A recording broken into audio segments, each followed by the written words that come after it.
পারিয়ে দিলাম। Thank you.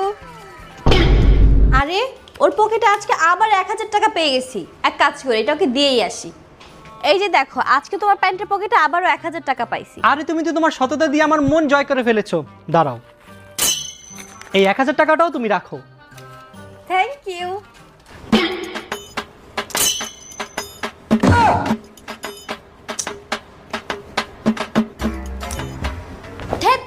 আজকে ওর পকেটের থেকে তো 1 টাকাও পাইলাম না। আমি তো 3000 টাকা একটা ড্রেসও নিতে চাইছিলাম। এক কাজ করি, আমি ওর পকেটে 1500 টাকা রেখে দিই, তাহলে তোমাকে 3000 টাকা দিয়ে দিবে। এখন তো আমি স্যুটটা কিনেই ফেলবো। এই দেখো আজকেও তোমার প্যান্টের পকেটে 1500 টাকা পাইছি। আমি এই টাকাটা সকাল থেকে খুঁজতেছিলাম, কোথাও পাচ্ছিলাম না। ফাইনালি তুমি খুঁজে বের করে দিলে, থ্যাংক ইউ। থাকো তাহলে আমি অফিসে গেলাম।